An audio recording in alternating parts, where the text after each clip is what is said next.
Okay, and then some stuff happens here. Webinar is now streaming live on Facebook. Now I go over here, refresh. For anyone that started watching immediately, my branding ads guy is like, it's kind of weird to talk about you bungling the feed as it's happening at him, but then I also kind of enjoy seeing how Adam's going to self-deprecate today. So that sounds good. I like that. Okay, click this. Live stream, hit that button. That's terribly crappy look and feel. Hopefully that clears up on that stream. Otherwise, I don't know what we'll do. We'll sort it out. People can comment and say, I hate how crappy this stream looks. Happy Friday, everyone. Let's start proper. We're going to drink this red piping hot tea. See if you can just tell what kind of tea we're talking about just based on how my enjoyment of it. So we'll get a scent going on here. And it's already a good scent. Cheeks are a little bit flush. You really want to get the hand moving. What this does is it creates like a vortex, which draws the scent of the tea up into your nostrils. It's a bit of a pranayama. We would call this in yoga. Damn. That's good tea. That's pumpkin spice chai tea, which anytime the world creates something that's pumpkin flavor, it doesn't really matter. Bay and I tend to buy stocks into that thing. So I think we have probably like 38 boxes of pumpkin spice chai tea at this point in our house. I don't know where it is. It tends to get hidden from me because when I see it, I'm like, why are we buying so much chai tea? And then I drink it, and then it creates this cycle. So I drink all the tea to get it down to a normal level, and then we refill the warehouse, and then the samsara continues. That's my karma, I guess. Still, I'll say this, that's good tea. Let's talk about what's been going on this week. Well, the first thing, it's been a bit of a challenging week for me for a few reasons, but the crux of it, turn this fan on right here, is that I found it tough to be present with my own greatness, is how I would describe it. And at the best of time, that's kind of human nature. We don't get to see our impact in the world because it's always there. We carry it with us everywhere we go. So we have no relativity to see it versus. We don't get to see like, oh, here's what the space looks like when Adam's not in it, and here's what the space looks like when Adam is in it. And sometimes I'm just more present to the impact I'm having in the world, to the gifts that I'm bringing into a space.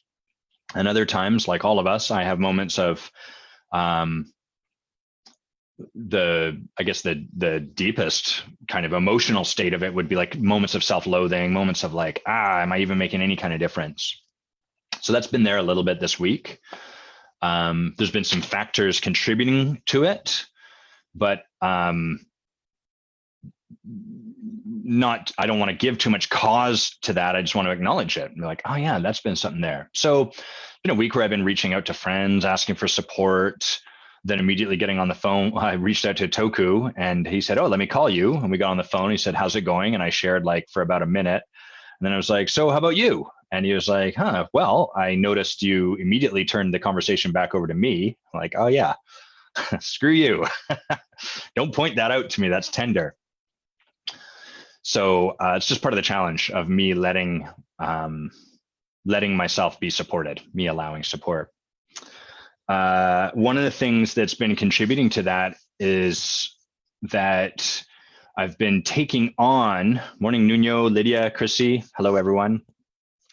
Welcome back, Chrissy. I think you're back now and soon to do, Chrissy's doing all this crazy stuff, guys, around the world. She's just been in Halifax speaking, and now I think she's running a retreat. That's a woman you got to follow. You got to see what she's up to. She's up to some cool stuff. I would share more about what you, Nuno, and Lydia are up to, but you're not telling me. You're not boasting about it to me, so I can't. So, so I've been noticing the challenge it is for me to receive feedback, to allow people to make a difference. And And if I took it even one step further, it'd be just to really be the clearing for a difference to be made. So when I'm declaring for a difference to be made, that kind of takes it out of like with me or with you. It's purely that the space I want to create, the energy, the experience that I want to show up in the room when Adam comes into a room. What I'm committed to creating right now is the clearing is a difference can be made here. And in order to be that clearing, I have to be willing for that difference to be made over here by whoever's in that space, just as much as I want it to be made by me over there. It's a two-way street. And this is the case for all of this stuff. So we could couch it in other ways. Like we could say, if you really want to be the clearing for love, the amount of love you're going to be able to have received is going to be a function of how much you can allow yourself to receive love. If you want to be the clearing for intimacy and you want people to share more with you and share more deeply, you got to be able to share more deeply with them than you feel comfortable. Here's an interesting version of this. Sometimes people will, they wouldn't couch it in these terms, but they'd sort of say like, oh, I hate people complaining. It's so annoying. So really what they want to be is the clearing for less complaint, maybe the clearing for more positivity. And what they might have to be willing to look at to create that is how much they're complaining, even if it's just about people complaining. So anytime we're committed to creating ourselves as a clearing for something, there's always going to be work for ourselves. It's inviting something over here with you.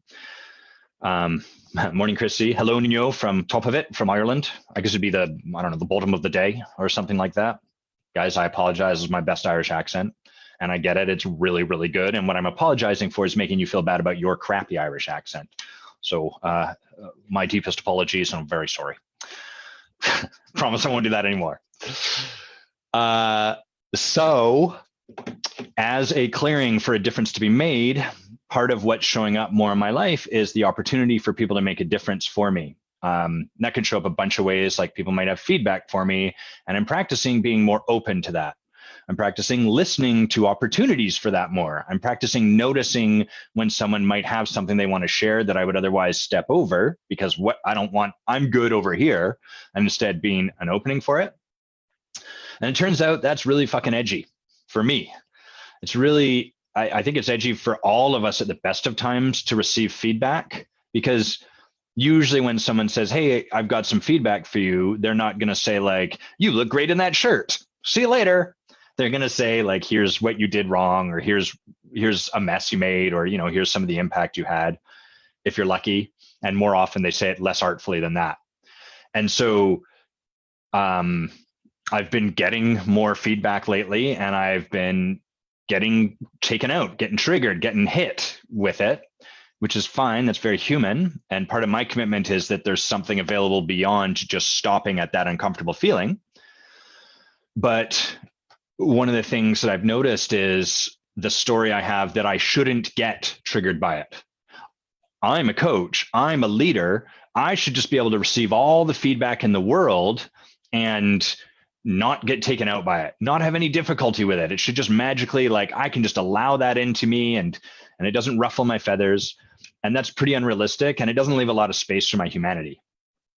And so one of the things I'm really noticing is that for a long while, I've been putting attention on how do I provide feedback artfully.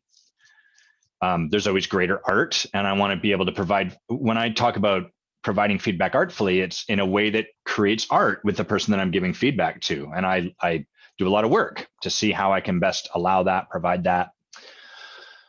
Now I'm looking at how can I receive feedback artfully? And sometimes that means that would include being like, oh, I'm noticing I'm really tender right now. And actually I actually am not an opening for feedback in this moment, as opposed to how I've been kind of maybe clumsily or brute force practicing, which is, oh, you have feedback? Bring it on.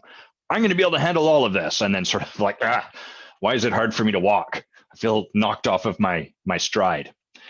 So that's part of my practice. Now, there is a difference between really being honest with ourselves and noticing, oh, I'm actually not in this moment open to the feedback, versus the sort of person that never really is open to the feedback except when they are totally comfortable for it.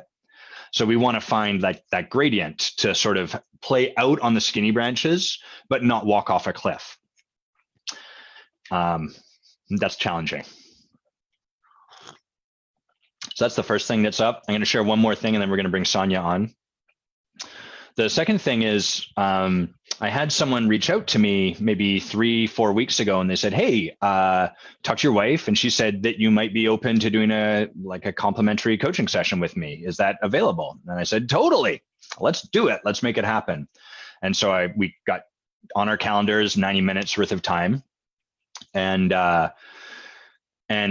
half an hour before the call, I got an email saying, hey, I've resolved what I thought we were going to talk about. And also the trains here are running a little crazy. So I think I'm going to be late. And I just don't think I'm going to have anything to talk about. So let's just cancel our call.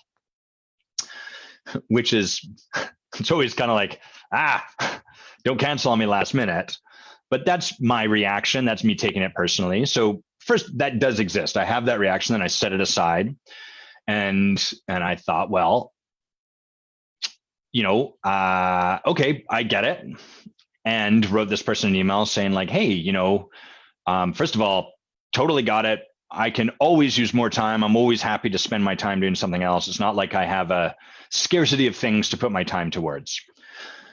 And it seems like maybe the way you're relating to support is kind of like you can only get supported when you know already what you need to be supported with.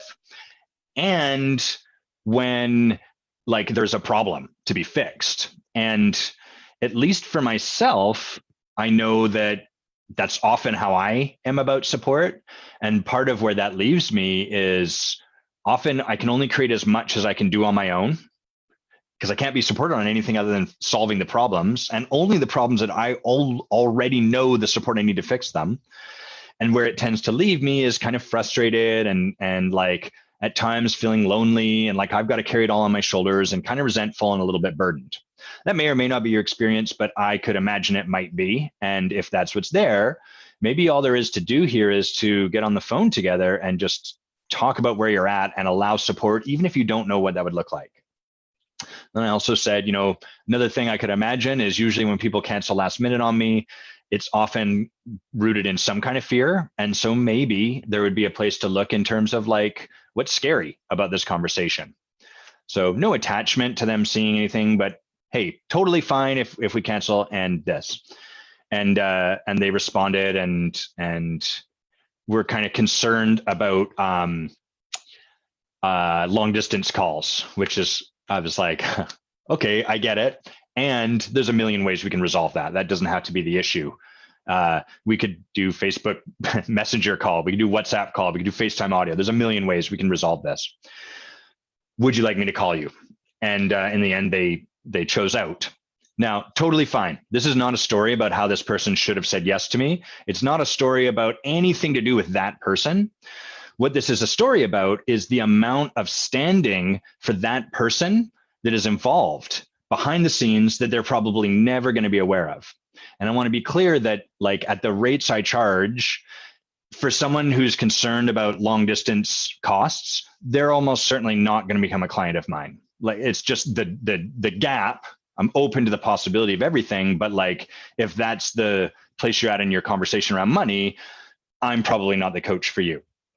This is also not a story about that. That's just the context for the fact that throughout that email exchange, I was really standing for her to step past where she was getting stopped. Not because there was anything in it for me, but because I saw something available for her, and that's what I'm committed to. And the thing about this profession that I think a lot of coaches, I'm going to cough here. The thing that I think a lot of coaches and a lot of leaders step over is this sort of like, we get indignant and righteous about like, they're wasting my time or whatever. And the truth is they're just scared. We're all scared. Oh, I got a tickle here. That I need to drink some of this red piping hot tea. Maybe even gargle it. Or maybe I'm getting emotional about this stand. I don't know. So the thing here is how much standing there is to do for people free of getting anything from it. And that requires something from us. It's not free to keep standing for someone like that, because every time we do, our natural human tendencies to take it personally when they're a no, when their fear stops them. And then we have to work ourselves out and then come back to standing for them. So for all the coaches, for all the leaders out there listening, people often think like, hey, how do I find my clients in the world? Holy cow. Super grateful my microphone said mute off there. I was like, did I just cough loudly right into the ears of everyone listening? I didn't. So we think, where are these people that I'm meant to coach? And our job's to let go of that and support the person right there in front of us right now, regardless of whether they'll ever become a client. Because that's how you create your vision. That's how you model what you're committed to having modeled in the world right here, right now. So it's basically a story about how I'm awesome. Let's read what Chrissy says. It's not really a story about that. Please don't make it about that. Please don't give me feedback about that. Chrissy says, your real rawness is inspiring on feedback. Thank you for sharing your experience. There are so many aspects of you sharing that, which makes so much magic for everyone listening.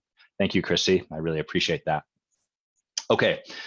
I'm going to bring Sanja on. Sanja, why don't you get that video off, get that mute or whatever, do the stuff that I want you to do. That's right. Is Hello? It working? It's working. Okay. How is it just being sitting in the green room, so to speak? Oh man. I mean, it's weird because I don't really have a concept that I'm live because I don't see all the Facebook stuff. So instead, I'm just here like, yeah, Adam makes some good points. Like, I feel that about feedback too. and then I was like, wait, you're supposed to be listening for your name. Yeah, good times. So Sanja Vicentijevic, did I say it right? You are like 90% of the way there. Yeah, that's an A. Yeah, you say it for us. Vicentijevic. Yeah, Serbian? Yes. Very cool. I'm not, I guess I'm just not present to a lot of Serbians. Like I don't have a lot of people of that ethnicity coming into my world. Yeah, it's actually crazy. So as you know, like I moved to Toronto like 6 months ago. And since coming here, like there's just a community for every community and every culture. Because I found the same thing in Vancouver, Victoria. I was like, yeah, I don't really know any other like Serbians or like very few or, and that kind of went for every sort of culture. And since coming here, it's just, you can't miss them. We're everywhere. That's super interesting. Yeah, that is a funny thing about Victoria can be very, well, I would imagine being any kind of minority other than like, I guess, Western Europe, whatever we would call my ilk, that it would leave one in this feeling like, oh, okay, I guess there's just not a community for me. I'm the unique one. And then going to somewhere like Toronto might be like, really like, holy crap, there's a whole lot of possibility. I think it's more like just like exploring different parts of your identity. Because I mean, I grew up in Canada. I'm also white. Like I'm also, I'm not going to say like, we're worlds apart, but at the same time, it's like, you can explore, the Eastern European side of yourself, as well as the Canadian side, as well as like everything else is jumbled in, to this one brain. And so that's been pretty fun exploring. Jumbly brain. Let's set how we came to know each other, which was you reached out. The first time we had contact was you reached out via my website and we're like, oh my God, I'm super interested in we knew each other from our mutual friend, Rob. And you were like, oh, I'm fascinated by the concept of ontological leadership, which no one ever says. So I was like, wow, we got a live wire here. And we started to talk, got onto the phone together. And then from there ended up working together for about 6 months, give or take. Yeah. Yeah, that is exactly it. I basically came and I was like, I don't know how to trust myself anymore. And I need something. This thing seems cool. Let's work on it. It's got a fancy, weird, scientific-y sounding name. Let's go with that. Yeah. Well, not to mention all of the research I did on your website and everything like that. Like reading like so many articles and being like, yes. That's cool. So that makes you quite unique, actually, because often my experience of people reaching out via a website is like, that's already quite vulnerable. And it's often the metaphor for it would be like someone kind of like driving by in a car and like throwing out a note that says like, I could use some support, and then like driving off. because it's scary to do that, and I get it. And but there was well, part of who you are for me, Sanja, is like just someone really committed to leaning in her life, and that was present as soon as we got on the phone. I was like, oh, this isn't one of those notes thrown out a window. This person's here for something. Yeah. Cool. Okay. Well, let's jump in. What are we gonna fix that's broken about you, Sanja? Oh my God, like everything. No, I'm just kidding. That's a great question. Okay. I struggle knowing where to start, so I'm just gonna start. Yeah, cool.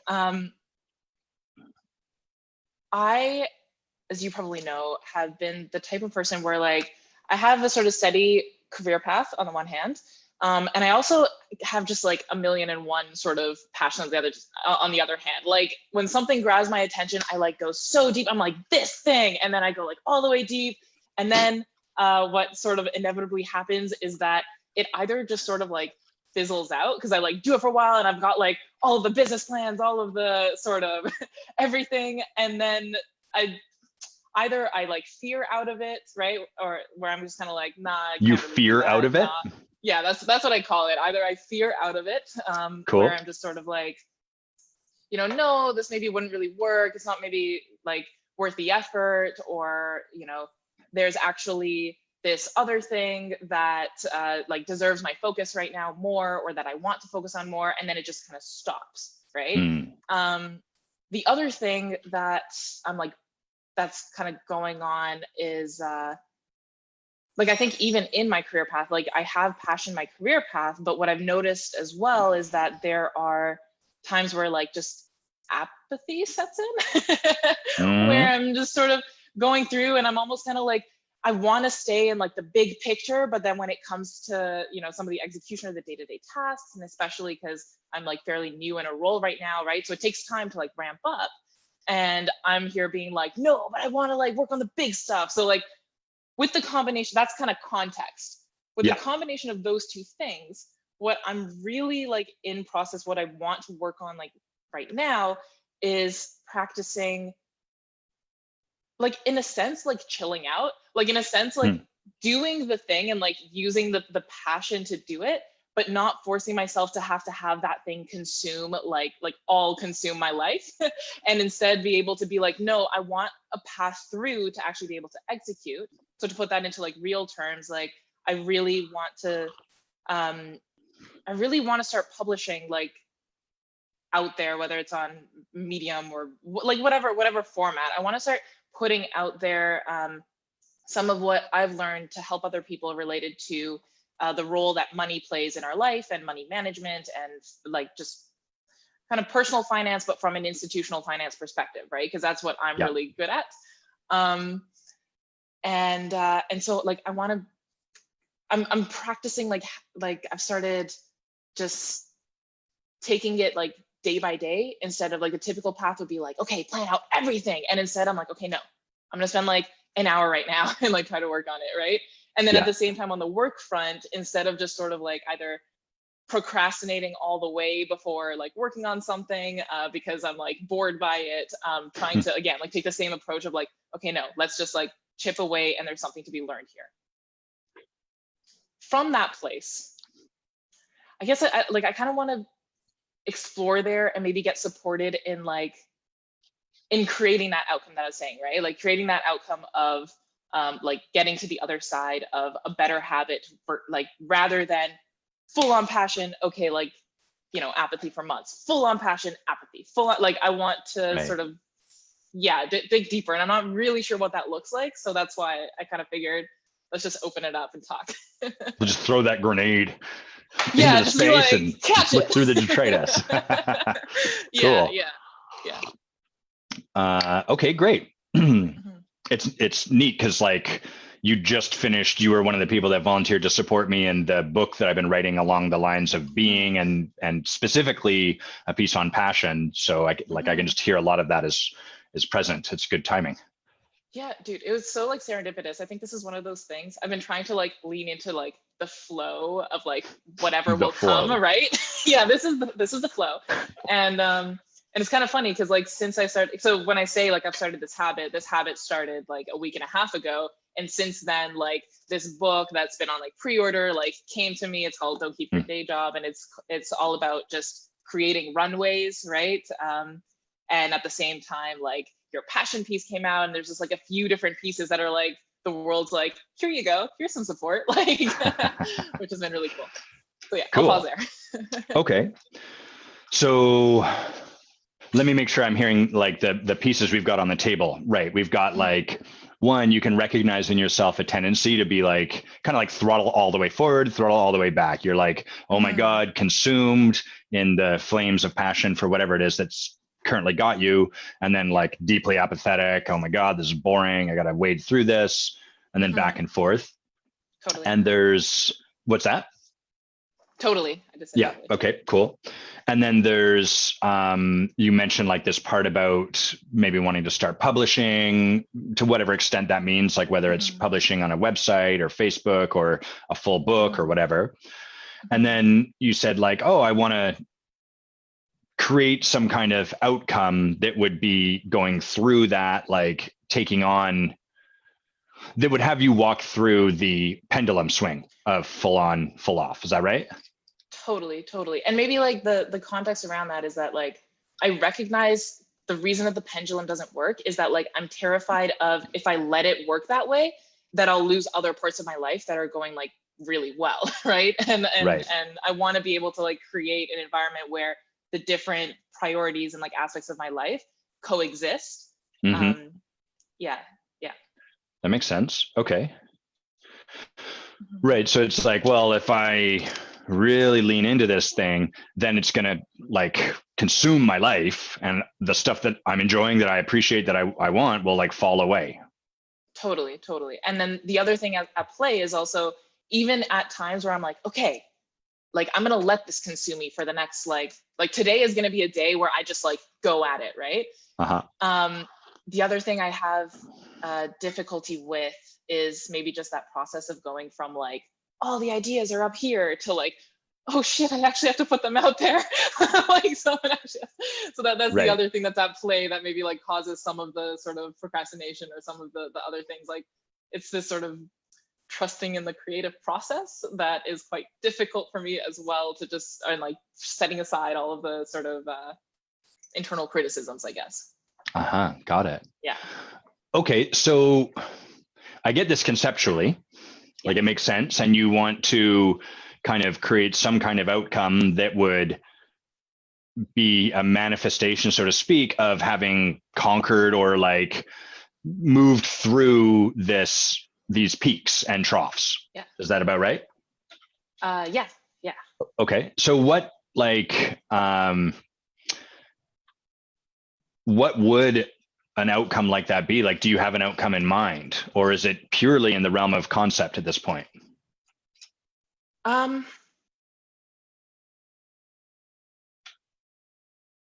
So here's what comes to mind. I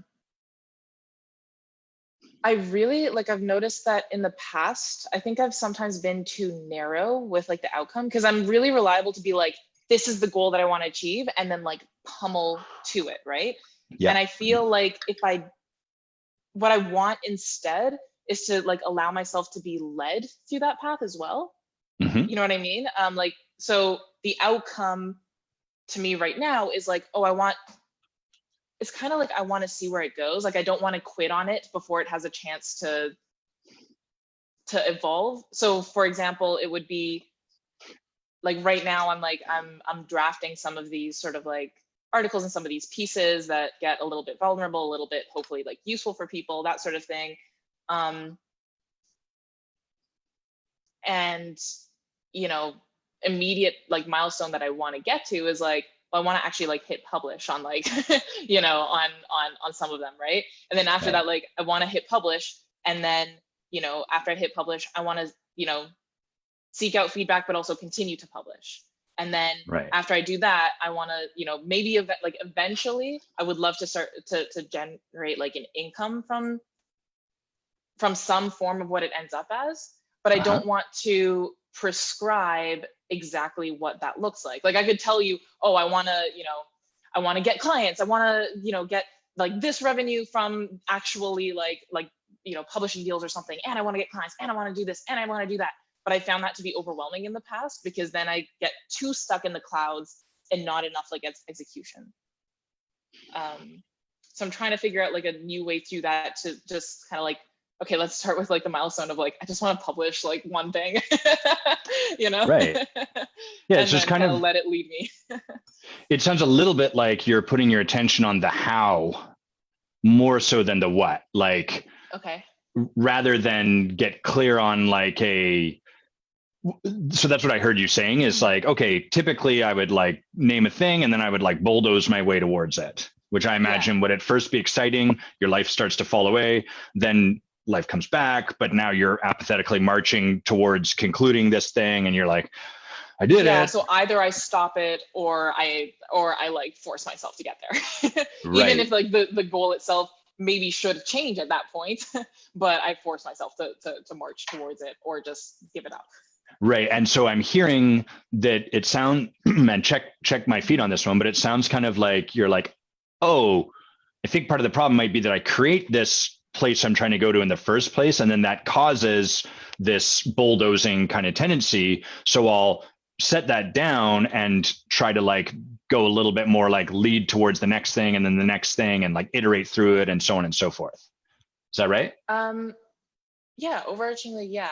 Like I can have kind of like a fuzzy view of kind of the outcome, but I don't want to dictate the specific. So an example, like I've known, like previously I've tried to get on this path of like, okay, now I want to like put something out there, right? But previously I've said, oh, that thing is going to be about like, I don't know, this topic, and I'm going to do it by this date and by that thing and by that thing. And then yeah, exactly how you described. So now I'm trying to be like, okay, I know that like, publishing and side income and expression is like my goal. Now let's try to, I guess the practice is like, or like not the practice, but I guess like my goal outcome is like, can I sustain a habit that can work towards a goal without the pendulum swings of, Right. Yeah. So I'm going to talk to our audience, Sure. and you'll probably hear something in this, but like, so where Sanja is pretty, I'm going to make an assertion here, which is kind of like, there is a problematic way things go. And then how do I fix the problematic way things go? And we could look at like all of our lives and see flavors of this where it's like, oh, when I get committed to a goal, I get super intense and shitty and impatient. What do I do to solve that? Oh, I'll not call them goals, or, we create all these ways of like avoiding the thing that seems to drive up this way of being that we don't want in our lives. Mm-hmm. Or we could be like, oh, when I'm around people that do X, I show up as Y, and that feels really bad. So I'm going to avoid people around which that happens. And then, I've resolved my life. I no longer do Y, mm-hmm. Which is ultimately a bit of it'll work, but it also is a game where we're shrinking from life because we have to avoid more and more of life as time goes on. And because we're, if you think of it like a muscle that gets worked every time you're around those things, your ability to be with those things shrinks each time. The muscle atrophies. Does it make sense, Sanja? Yeah, it makes total sense. Yeah. Okay, cool. So at least right now, I'm noticing there's a lot of attention on like, oh, I want to stop the pendulum. Mm-hmm. What do I have to create in my life, or what do I have to go after, or how do I move forward to avoid the pendulum? Fair?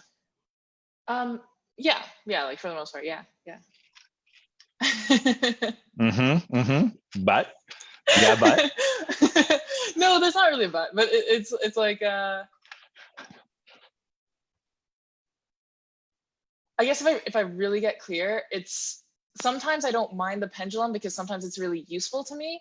But what it really is that like, maybe it's just like an integrity thing. It's like, I want to like, how do I create a bit like a better sort of integrity with myself where I'm kind of like, okay, I can have goals, but I also don't have to be like overly prescriptive, and like I can achieve things, but I also don't need to, I don't know, like I don't know what it looks like, because this is why I'm here. This is why I'm in conversation. Totally. Well, and did you hear, like, I'll just reflect the language too. So first of all, nothing wrong with where you're at. This is a totally fine place to be. I get stopped here, not even stopped, but I find myself here a lot. So what I heard you say is like, how do I blah, blah, blah, blah, blah, blah, blah.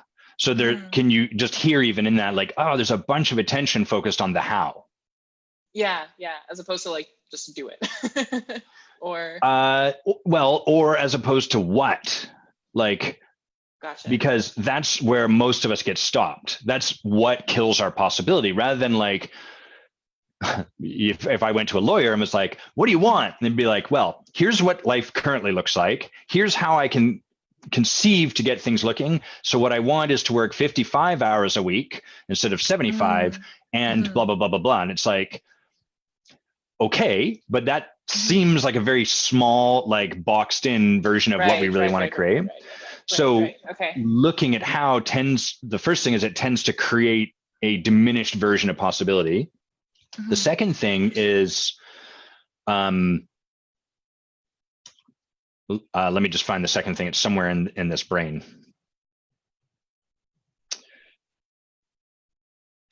It's going to be a little bit like, oh, that's it. In order to let this stuff go, we have to let it come up.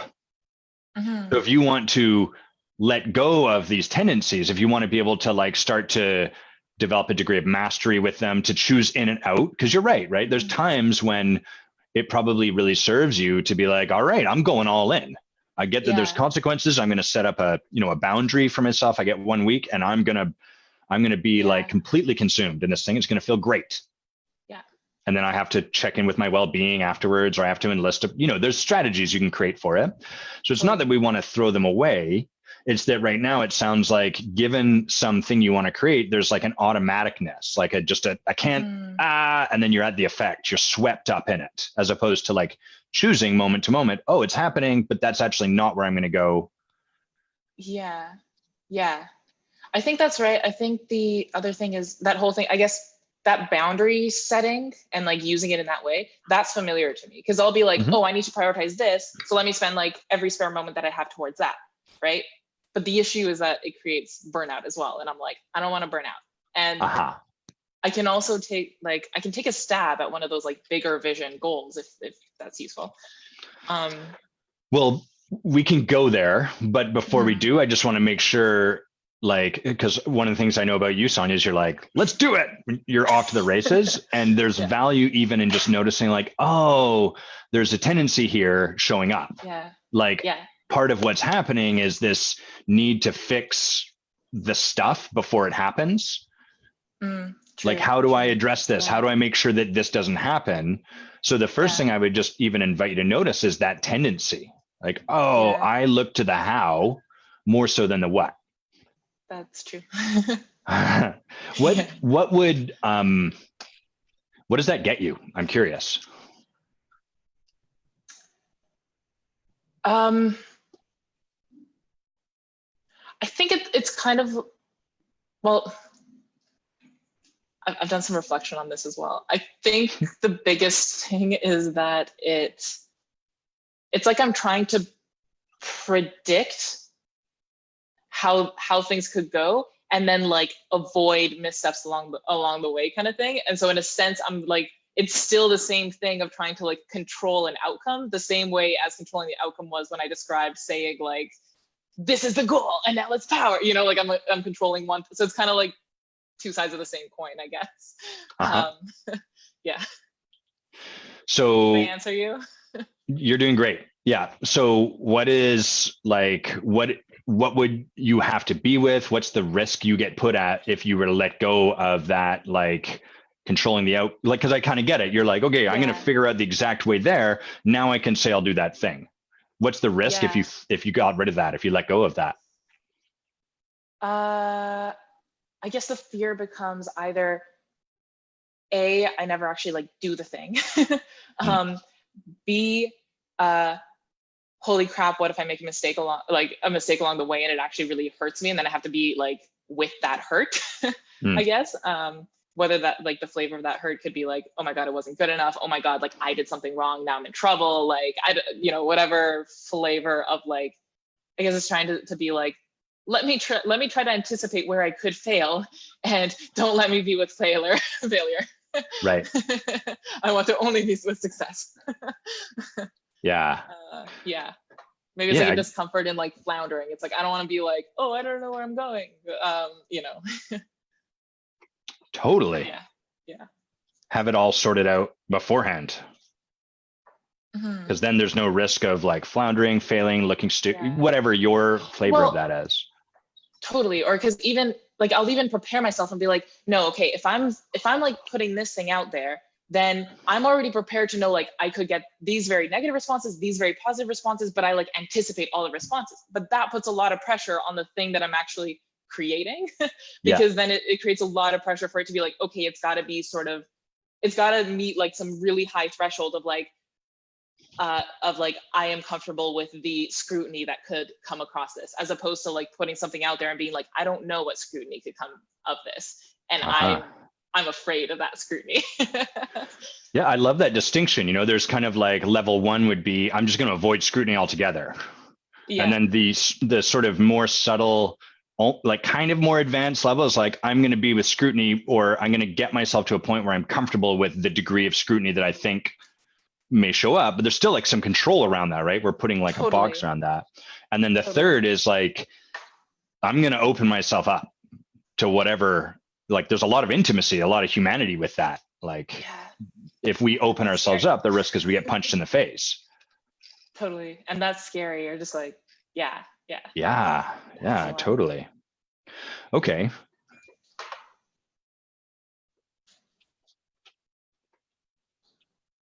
Got it. Yeah. Would it serve you to like, this is more of a stop, but just to start like this week to sort of discover for yourself all the places where you're putting your attention on the how before the what? Yeah, it could. The one thing that I'm one thing I'm worried about is that I feel that I just automatically go there. Like I just automatically say, like, even if someone else is saying something, they're like, oh, I may want to do this. I'm already like 5 steps ahead, like, oh, you could do that and then that and then that and that. You know what I mean? So I think it'll be difficult. I can definitely go there, but I think it'll be difficult for me because I think I'll notice like that it's like a constant thing. So is that a version of you focusing on the how, what you just described? That's like the future how kind of. So that's great. Like that's kind of how this stuff occurs for us, is it's automatic. It's the water we swim in. Like there's a ton of red cars being driven, but they're below my level of awareness. I just don't notice them. Yeah. And so what we're kind of trying to create here is the opportunity for you to start to see, oh, there's a red car, and not to know where the red cars are. Like, oh, I know there's a red car at the end of my neighbor's driveway, so I'm going to go and look at it. That's not what we're talking about. We're talking about you discovering like, oh, there's a red car right there. Oh, there's one like where you didn't know there was before. Yeah. So really the opportunity for you to start to discover this as it shows up. And the reason I see that might make things a little more open for you is because then it's not an automatic so much, or at least you can choose it. You can kind of like, oh, I'm in that moment right now. I can see it. Yeah.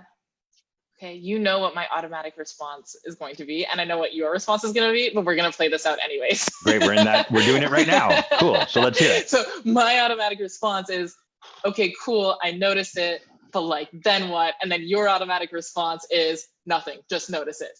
And I'm having a hard time with that. Because I'm still kind of like, no, but then what? Well, so I love that you got us there. So then do you see, like, I really get it. It's kind of like, but then what, and then what, and then what? Like, it's more of the same, right? Right, yeah. And that's not to like slap your wrist, but so do you see, like, what do you see would be available if that was all that we created? So if all that happened, and we've got more time to talk, but like if all that happened was you started to notice your attention going down the path of the how rather than the what, is there anything that would make available that wasn't available before?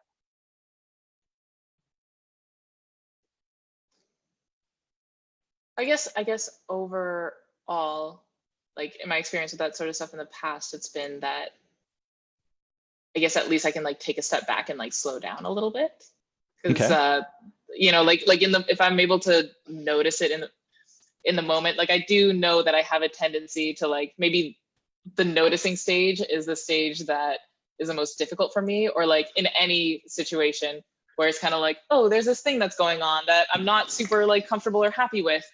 I do know that I have a tendency to be like, okay, cool, it's acknowledged. Now let's go figure out how to do it. So I guess what would be available to me is like kind of just sitting in it and letting myself slow down and letting myself just absorb and just whatever's happening in the moment, maybe, and maybe getting to know myself like a little bit better on that front, or I don't know, creating some levity or something. I don't know.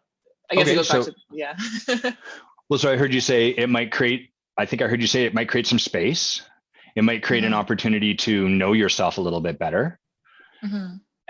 Is there any possibility that that would allow you to do something different in that moment? Like, would simply noticing it open up any possibility that wasn't there if you didn't notice it? Yeah, for sure. I mean, if I notice it, then I can kind of, to your point, like I can choose whether I still want to do that, or I can choose whether I want to do something differently in that moment. Cool. Yeah. I guess this is exactly what you're saying. Like, this is the same issue coming up again, because then I'm kind of like, yeah, but then what choice do I make? Like, whereas I realize, like, to your point, like that's just a reflection of how automatic this is for me, because now again I'm trying to like pre-plan or anticipate like every single step. Yeah. Whereas maybe like what I could do is literally just, if it comes up and I notice it, like just live it. Like, I can choose whether I want to respond or not. Or maybe you do the exact same thing for the rest of your life, but now you're just conscious of it. Okay. So maybe every time you're like, maybe things will be different. And literally every time from here till the day you die, you're just like, nope, turns out they're the same. But at least what I see might become possible for you is just the opportunity, like, oh, here I am doing that thing. And it will just open a little bit of the possibility for things to go differently should you want them to. Yeah, that makes sense. Okay, cool. So would you be up to practice this from like in service of that possibility? Not to, maybe there's other stuff that goes forward beyond that, but like just because, oh, this could actually open up a little bit of possibility, maybe some new space, get to know myself a little bit more. I'll take a look through that lens. Yeah, totally willing to do that. You sure? Your energy just kind of got lower. I'm willing to do that, but now I'm like, I'm still stuck in the place of like, okay, so I noticed the thing, and then to your point where you're like, you can, for example, just the way that you put it, where it's like, notice yourself when you are focusing on the how instead of the what, right? And I'm already thinking like, I can't get myself out of the loop of like, but what is the what? How do you think about the what? How do you, you know what I mean? So yes, and now the words have no meaning. Like, what is the what? Yeah. Yeah. So the cool thing is we can practice this right now. Yeah. Sorry, please. Was there more for you there? No, I was just going to say, like, but then to your point, like, maybe that's part of this process that I'm talking about. Maybe that's just part of the process of like observing and like letting it be observed and letting, maybe it'll come in the moment. Like one day I'll be like, oh, I could try this thing instead. Or, oh, I could try that thing. Yeah. And this is for everyone. Like there's this, what I and every coach and every leader pretty much always want to do is like belt a home run right out of the park. That for people that don't know anything about baseball like me, that means do really awesome. But in truth, all we're really trying to do in coaching is like create a little bit more space. And then from a little bit more space, have people step a little bit further into that space, because then what you've done is open up possibility in someone's life where there wasn't possibility before. And if all you did in your life, in my life, if all we do is that, we end up at a fundamentally different place than where we started. Now, I get you, Sanja, you too want a home run. You're like, but how do I then solve my entire life from here? And it's like, I'm like, I want to like map the course between me and like the ideal me that I know will never exist. Yeah. So at least at this pit stop in our journey, the practice I would have you take on, that I would invite you to be in, is just like, okay, I'm going to notice that tendency. I'm going to see if I can discover that happening for me as it's happening. And then So we've kind of been like, here's the path we're on, and we've just taken this little sort of detour because that was what was showing up in our conversation. So now we can return to where we were and actually practice with this, which was, you were kind of like, okay, there's something maybe I think that you want to do, and you're a little concerned about how you do it. Like, how do I create this the right way such that I don't get knocked off the path by the pendulum swing of my passion? So yeah, managing the pendulum, definitely part of the how, right? Yeah, definitely. What are you assuming that we can handle the how? I don't know how. I don't know how we handle the how. I just am going to start from the place that we assume we can. What would you want to create?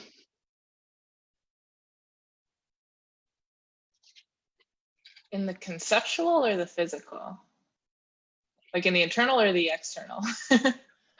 Well, those I think are two different questions, but I will say you choose any of those and then we'll go from there. Okay. Let me process. Okay. She's asking me questions and then I give back to her. She's got no idea where to go. Okay. If I could just create whatever from here. Okay, I'm gonna put out both things that are coming to my mind right now, and then we'll go from there. The one is that this is what I would call the physical world. In the physical world, I want to get to a point, I know that, for example, family life is in my future, and while I'm doing that, I want to be able to have created something that is driven from myself as opposed to reliant on one specific employer. That is a physical world thing. Maybe what experience does dealing with this whole situation, what do I want my experience of life to look like, by tackling this? I guess it's just more of just more joy and of just, I'm following the thing, feeling more in flow with myself, with the world, with others as well. Feeling more, I guess the connected is the biggest one. It's kind of connected both with me and connected just to the spiritual and the other just things that are happening around me. Those are some experience things. Got it. So that's kind of the experience that you want to have in creating this, right? So ultimately where we're kind of at in this conversation is creating a project, which you and I have had plenty of conversations in this realm. For those of you that are on the podcast, Sanja is doing a funky hand gesture at this juncture in our conversation. Yeah, there's a lot of those in my world. So this is first of all, I want to normalize this for you, Sanja. People like you and I, lots of people, but definitely people like you and I, we're very good at solving problems. People bring us our problems, we feel honored, and then we solve them very effectively. And what that does is it has us really good at solving a problem, but not so good at creating from a field of pure possibility, which is kind of transcendent of any given. The problems will come, but you're given a blank canvas without any problems, so to speak. There's no restrictions. And so then what we do is we end up we look to our current life to create some problems for us to solve and then try to create a goal out of that. I would be totally free because currently I don't feel totally free, et cetera, et cetera. Yeah. Or we have to, another common theme is that we create problems constantly in our life. So we get into relationships that have problems always showing up, or we end up in friendships where there's lots of drama, and then we can solve the drama or solve the alcoholicism of our partner, or whatever it happens to be. So I'm curious. Well, first of all, I just want to normalize it. This is not something broken about you. This is just kind of the curse of the gift. This is just me. Yeah. Yeah, you're all alone here, and I can't relate, and I solved this years No, ago. I Why mean, like, haven't you? I'm kind of like, we can skip this part. Like, you, I did a lot of work, and I know that I'm awesome. But now this is like, how do we move to the next level? Right. Well, I want to normalize it for everyone listening too. Like, Yeah, I think it's definitely. always valuable. So, so it's great because there isn't anything to solve. That's the part that's going to fuck you up. There's nothing to solve about this to have you start to create a what. Yeah. Can you even see like, well, how do I create a what for myself is another conversation about how, Yeah. right? It's like, I can't seem to get out of this water. Yeah. So let's brainstorm a little bit and just get like, and one of the things I heard was kind of like publishing. So Yeah.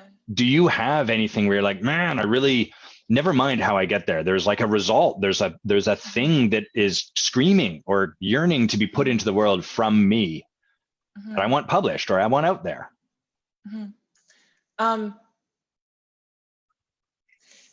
yeah, like some of right now, what that feels like is I really want to put out there like a raw look at.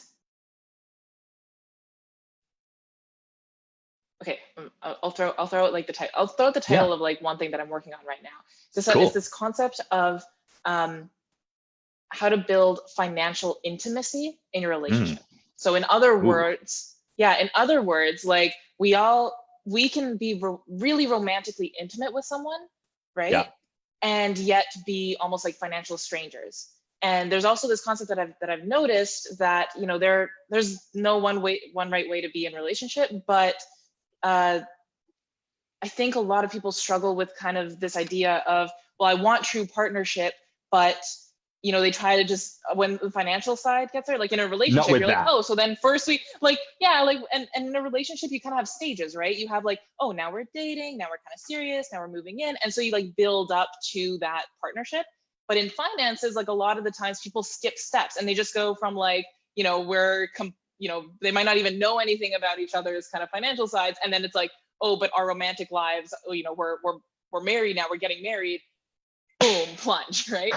And so, one thing that I really want to put out there is a sort of like empathetic view of like, hey, wherever you are and whatever you might be trying to create, if you're trying to create like a true partnership, here's how your financial world can help you through like navigate those conversations, like use money as a way to navigate those conversations and to build that intimacy, both that'll help you romantically, but also that'll kind of like deal with this one scary thing called money. First of all, that's an incredible, like, thanks for sharing that. I can imagine there's people just listening or watching. They're like, when Adam, coach her to make that book yesterday so I can have that book. I need that. Oh my God. And such a cool, like, I can see so much in that concept. This is less about you, just I'm like enthused. That's an amazing concept, like the concept of financial intimacy. And then the fact, like, that distinction between how we build romantic intimacy versus financial intimacy, or even how we're like, I want a deep, intimate partnership. You fuck off with your money over there, and I'm going to do my thing. Like, Totally. a little too close to home for my taste. And it makes sense because, like, money is like money's just a tool. Like, this because this is like a very coaching world type of thing where it's like money is just a tool through which we put all of our like stuff, right? Yes. So it's like you're trying to build trust, and that gets reflected in how you use your money as well, right? And so like you can at the same time be like building, I'm just using trust as an example, but again, like you can at the same time be building trust romantically and yet not realize that you're not building trust in this one part of your life and you're resisting it for some reason. So it's kind of like I can just build all of those different and tackle all of those different things that are difficult from the get-go to build, right? Because they're just within you, but using money as a tool instead of being scared away from it, leaning into it and like using it as a tool to create more of what you want. Amazing. Yeah. So, sorry, yeah. So what is this like? Never mind the steps to get there. Like, do you have a sort of big vision for what this looks like? Well, at this stage, all I really want is like the physical thing would be I want to write that story. I'm sort of at this point in sort of a long formish article form. And not at this point. So is there okay. is this a book? Is it a like grand vision? Like, let's say you, Okay. Sanja, are really, because I have it, you don't want to just write this and send it out. You want to have an impact in people's lives Yeah. through this expression of yourself. Is that fair? Yeah, totally. Like I want to help other people, like, yeah, like build like, Yeah. yeah. I mean, I want to help other people, and I think that this could be one part of the conversation to do that with anyone who might be nervous about these types of topics, or who might not have considered this before in their lives. Yeah. Or even people that are like, oh, I've got it handled. And then it's like, but what about Yeah, that totally. And then they read dark that thing. spot? Yeah. Because I do that too. I'm like, even in spaces, like I consume more of what I'm interested in, even if I read the same thing 10 different ways, because I want to get it really in my head. So I'm hoping to kind of add to this conversation. Yeah. So I how do think, you go ahead? Oh, sorry. I was just gonna say, like, if we were talking, ideal world happens, and I'm looking back and saying, oh, this was my humble beginning. This to me feels like the start to creating more, assuming that there is value in this sort of pursuit, in terms of like the whole financial side of things, financial and personal. I'm really interested in expanding that library of kind of content, and at the end of the day, like forming, whether it's courses, whether it ends up being like, client relationships, or like whatever. I'm not sure exactly what it ends up being, but I'd like this to maybe be the start of the journey towards a business and a life that's centered around helping. I guess it's like taking an empathetic view of finance and money, maybe. I'm just like testing that wording. I haven't obviously I haven't like figured anything out, and even just saying that makes me nervous, because I've said similar things in the past about different projects, but this one feels kind of like, it feels worth it, and it also feels like something that I have so much technical expertise in this area, and it just feels like something that's like, yo, I could actually, both technical expertise as well as like personal experience. Like, I'm someone who, like, as you'll know, like when we started out, like I have troubles like trusting, and I have some of these troubles as well. And yet, like, the relationship that I've created, and like the way that our money story has like come by throughout that as well, is like, holy shit, like there's a lot there. And like there's a lot of stories that I picked up from other people who have gone through just similar, let's call them like money stories, that I feel like out there already. Like everything that you have in the finance space is like, how to budget, how to like reduce your debt. And I'm like, yes, that's part of the story, but like it's not the entire story. And I want to like add more of that personal touch into that story of like, no, let's focus on like what's really important to you. And like, this shouldn't be like a diet. This should be like a lifestyle, and how do you like help create that? And how do you like deal, like, with all like the emotional stuff that comes up along the way as well? Like, how do you kind of navigate the conversations, the habits, the whatever it is, using money as a medium. Okay, I'll pause there. Well, you're doing great. I love the kind of vision. And what I'm really curious about is, so there's often for like passion and commitment can both have this, where both of those ways of being have sometimes learned like, well, if I say yes, if I take something on, that can be treacherous, especially if it really matters to me. Because I can get really rigidly attached, or I get stuck in it and I'm just dredging through something. And so there's two ways that we can avoid really going down any particular path. One is we fixate on the problem, solving the how, all that sort of stuff. The other one is we stay very high level and conceptual without ever coming down to touch the ground on something. Because as long as it's concept, there's never there's never, it's like, well, I want to run this marathon. And then like, great, which marathon? Well, I want to like have the exhilaration of drinking Gatorade and blah, blah, blah. Yeah, great. Where are you going to start and end? I want the start to feel really like cool. And I want, you get the idea. There's never totally that thing. Yeah. So I'm conscious of our time. What is the thing? Yeah. And if you can't come up with it now, we can create a practice around that. But like, that's the part I'm hearing is kind of there for you to create for yourself right now. Yeah. I mean, like, first of all, like, I definitely resonate with that whole idea of like, it can be treacherous to like, set that thing up, because like part of my version of that as well is that it's like, oh shit, but if I commit to it, and then afterwards I don't like, achieve it in whatever way, then I'm going to feel like a failure too. And like, you know what I mean? Yeah. Like that's another version of it. But I guess like the first step thing is that, there is this like publication on platform Medium that I love. It's called Better Humans. And they're literally one of the ones. Hold on. Can I pause you? Yeah. Are you talking about your first step to take to move this forward? This is my first. Yeah. Great. So I want you to tell me about where you want to end up. I want you to tell me, like, let's say a year from now or whatever, what is it you really want to create or have created? I want to have created essentially I want to I don't know if I should be saying this like live, but I want to replace my day job with something of like my own creation.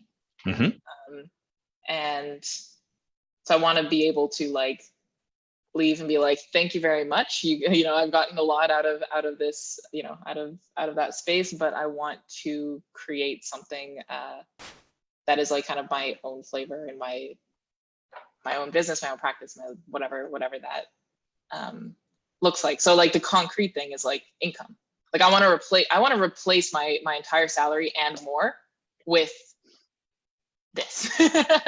Great. Now, and then you'll know like where you're like, where do I get stuck? I get stuck in like, that is too big a thing for me to imagine. So instead I imagine like, well, I don't know how to do that, but at least I know I can write this thing and start building, for example, a readership and start maybe generating like whatever, a little bit here and there for a couple articles. And I don't know what comes next, but like to get to that ultimate goal. But like that would be like the ultimate goal is like replace my entire salary and more with this practice that also helps. Obviously you want to like help people, you want to be of service to people. That's a given. But like I feel like I'm in service at my job as well. Like so I don't have that issue because I'm kind of like everything I do is service. But it's really like the income that's like holding me back. Yeah. From like, So let me well, let's give you a practice here. So first I noticed that to some extent you're very good at the like what's the next step, and also like the broad sweeping vision, which is super inspiring. What there is now is to like put a pole in the ground for yourself. And what's going to happen is predictably it's going to drive up like, oh my God, this is amazing. And then, oh my God, this sucks.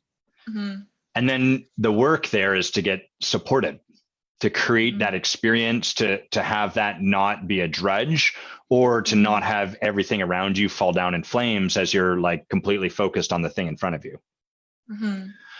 For now, though, you don't have to worry about any of that. Like can you feel are you present to it as resistance, or does it occur for you as something else?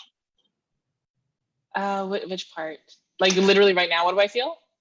So I'm kind of like holding the space for like in a year's time, for example, what is the result you've created? And I would say that there's like some resistance to like really getting there.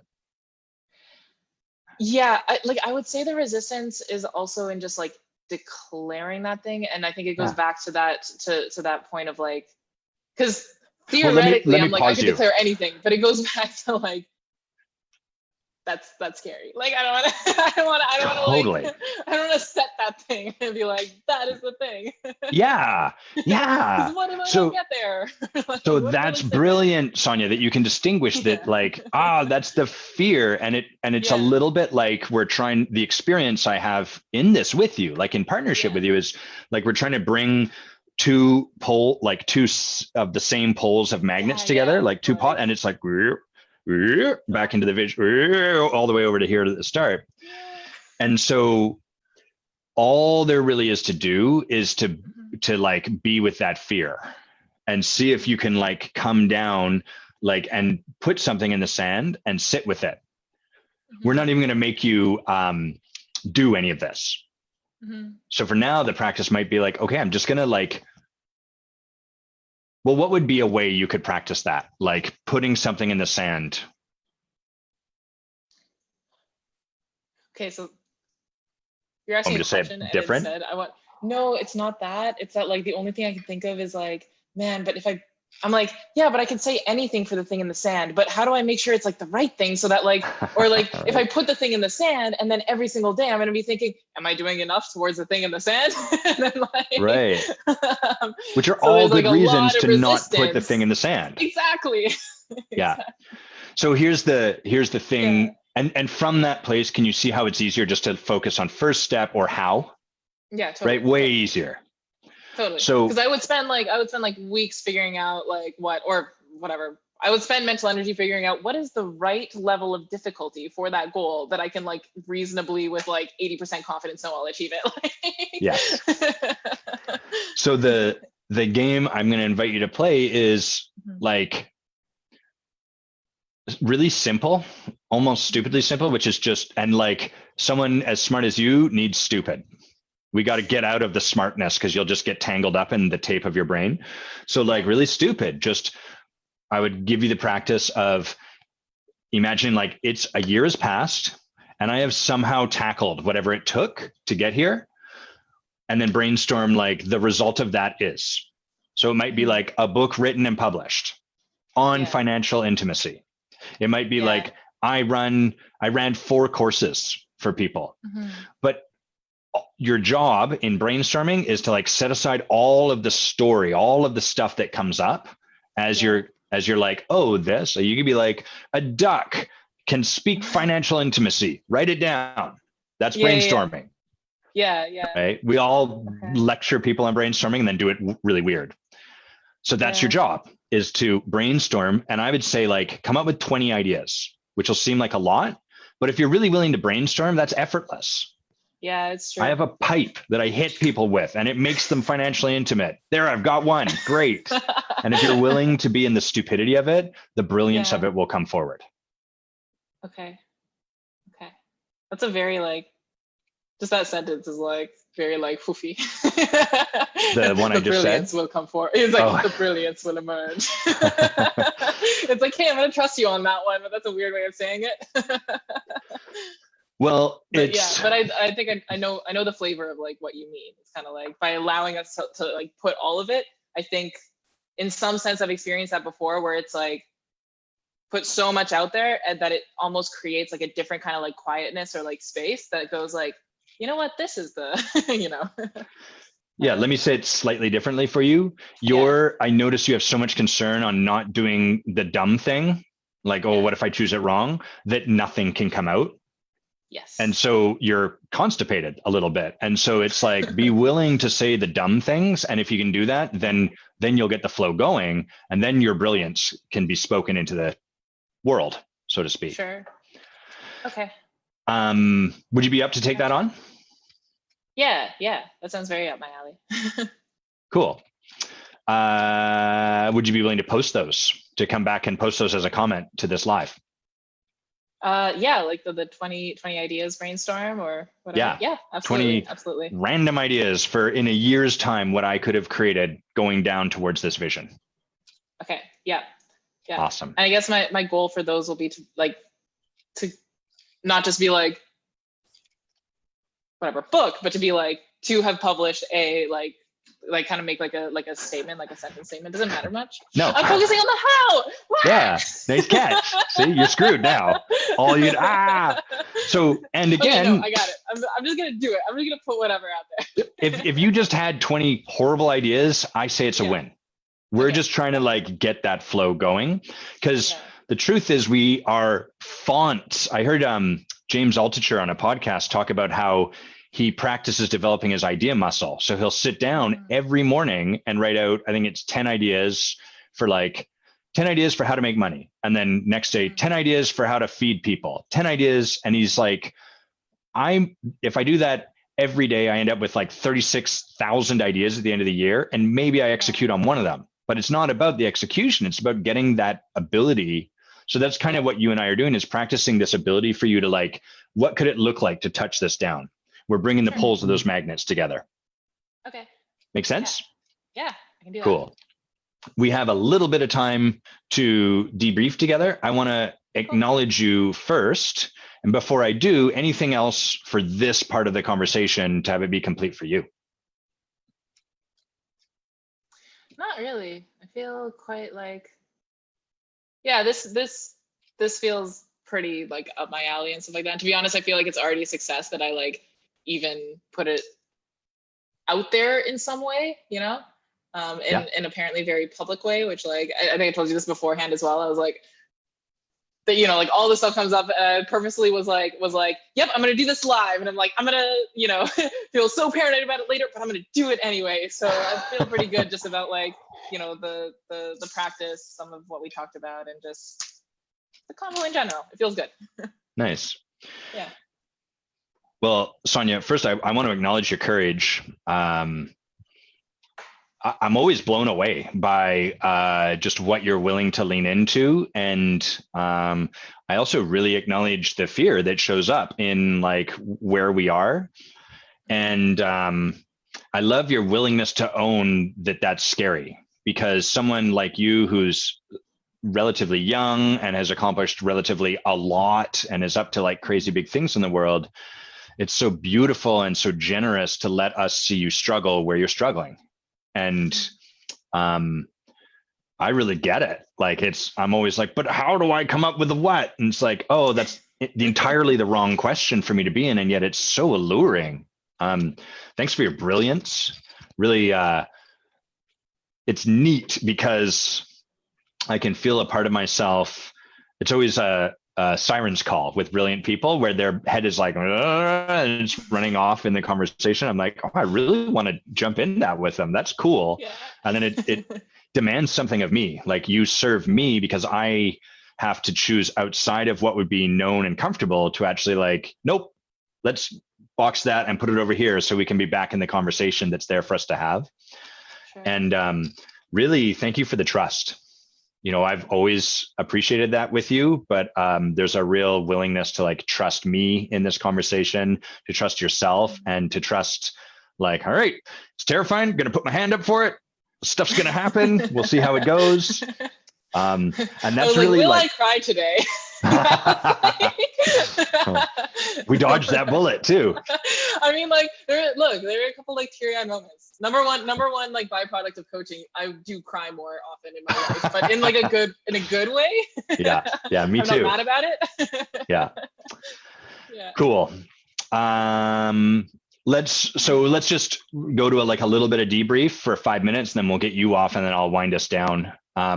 So anything that's present for you, like on the backside of this, like, oh, I was surprised about this, or I thought this, like anything that's just there for you to say.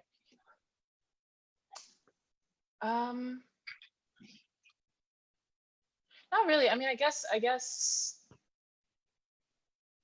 I sort of, every time I go into like a conversation with you, I'm always kind of like, I'm not really sure where this is going to end, but like, let's just go and play and like figure it out. Right. Yeah. So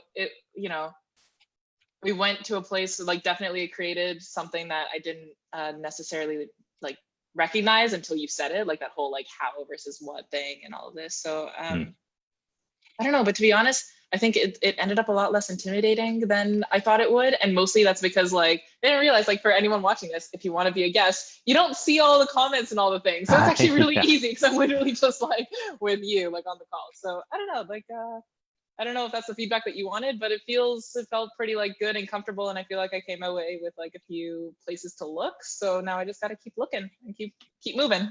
Nice. Yeah. Well, there's no right free feedback or thoughts or anything like that.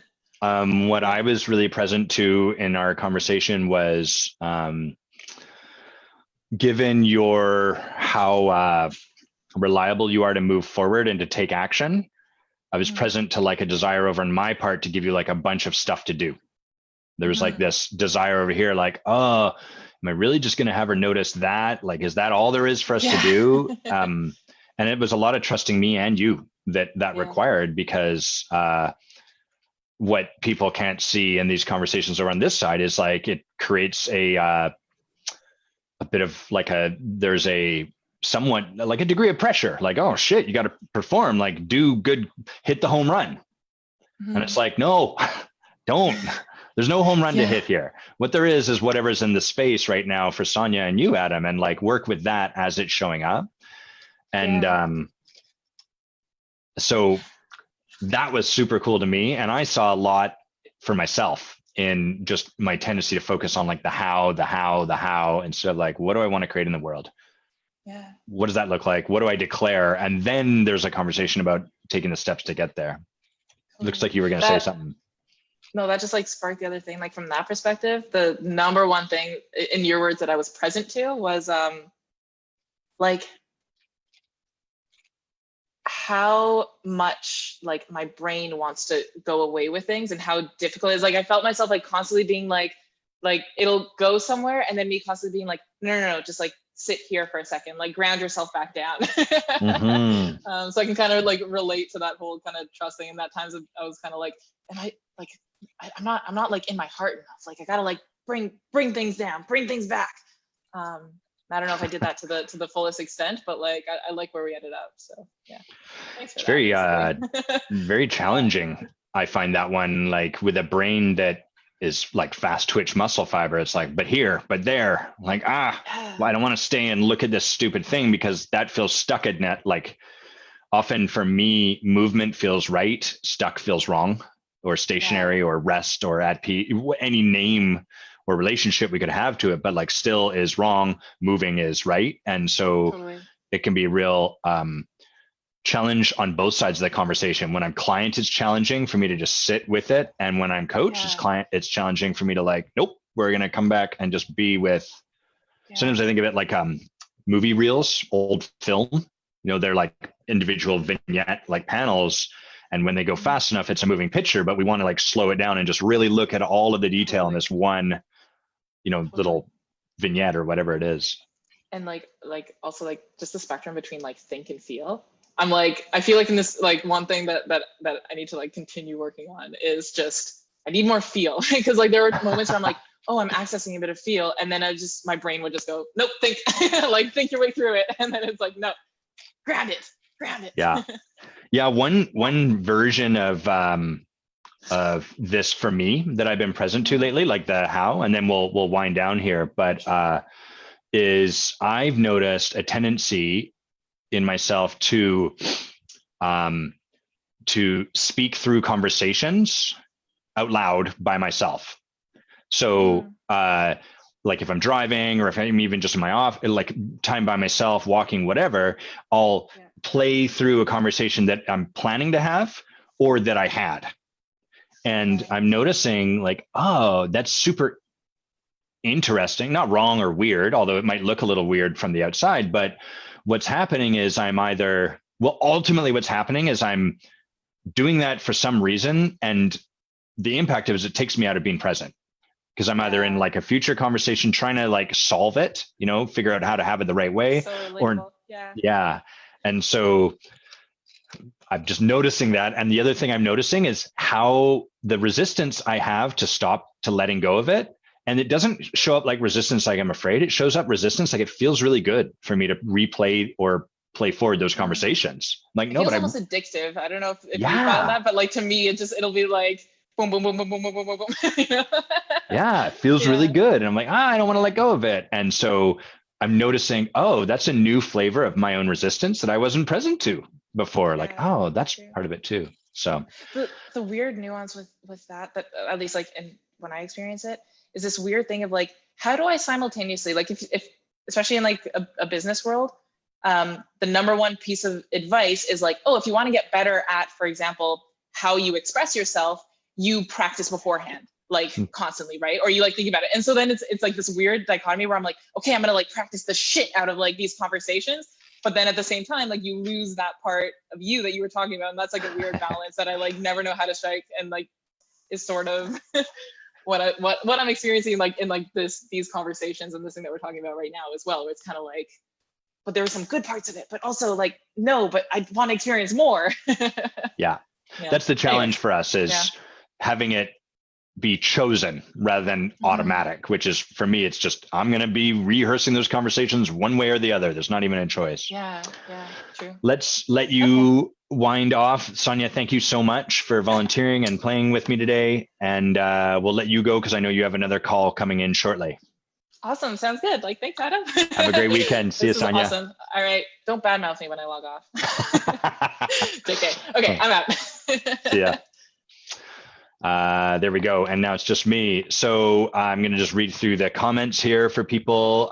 Thank you, first of all, Chrissy, Nuno, Heather, Michelle, Ben, for stopping in and for dropping words. Always so grateful for everyone that shares even the most simplest thing. Even a hello always is it's nice not to feel lonely, because the internet can be a lonely place. And when you're putting your art into the world, it's nice to know that there's other people beside you, regardless of what they think about your art.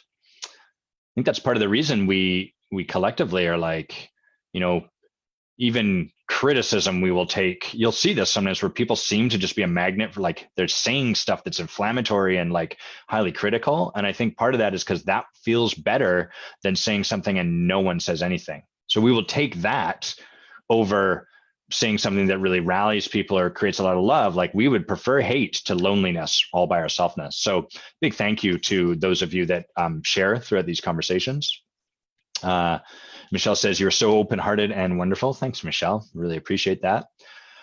Heather shared, I've learned to be open to giving my time for the conversations for potential clients, fully knowing the person may never work with me or not work with me now, but may work with me later. I've experienced it all. Just enrolled a new client who was recommended by someone 4 years ago. So you just never know what is going to happen. I love that. And it really speaks to the power of non-attachment. When we're willing to just be unattached from how it goes and simply serve the person in front of us, that's where beautiful art is created. That's where masterful leadership is developed. And it's where amazing coaching can happen. From attachment, it's really hard to make any kind of difference with someone, because they have to unfold in the face of your pressure on them to do so. And if you've ever had the experience of someone wanting you to get something, it makes it much harder for you to get that something. So let's see here. Chrissy says, in order to let go of something, you have to let it come up. That's something I got from my counselor, Bay Nice counselor. And I think that's just a beautiful, it's why we work with projects in coaching, is that in creating that foreground, that line, that declaration that I am going to create this, you have to march towards it. And in marching towards it, the thing will come up. And that's when you can do the work. What a lot of people come to coaching and therapy and counseling to do is to try to sort all this stuff out in a conversation before they go and create the thing. And that just has you talk circles. You can just talk circles forever without actually having to get anywhere. And what you're going to do is, well, I think I've said it. I was just going to try to create a metaphor around pool and stuff like that. And I realized that's dumb. Don't. So I didn't. That's what happened there. Heather, I love the space you're giving Sanja to allow her to speak her vision, thoughts about her vision. And it's inspiring to hear her talk about it, right? So often when someone is super focused on the how, that's not what they need support with. Sonya's the sort of person that if we can get her to create a what, if she can make a declaration, those muscles that she's got attenuated to figuring out how, they'll kick in. That's reliable for her. She doesn't need any more support there. So it's kind of funny, right? A lot of this conversation was super simple, really just what is it you really want? What do you want? What do you want? Get like, and then bring that down to like some tangible thing that we can support you moving towards. Many of us struggle to do this. Many of my people, many of the smartest people in the room, people that are really good at figuring out how to solve a problem, we can really struggle at identifying what we want. And we will say, but how do I get there? Wrong question. You just be willing to start putting this stuff down to making declarations. And if you're not sure how, what you do is you sit down with a pen and a piece of paper and you brainstorm stupid ideas. And if you're willing, again, if you're willing to put the stupid stuff out there, then the brilliant stuff will start to flow as well. Okay. I think we're going to wind it down there. Thank you, everyone who tuned in today. If you or someone you know might be an awesome candidate or maybe a terrible candidate for these conversations and you'd like to put your hand up and volunteer, let me know. You can write me at pr@adamquiney.com. You can send me a message on Facebook Messenger or email directly. Any of those will work. Hope you guys have an amazing weekend and take care for now.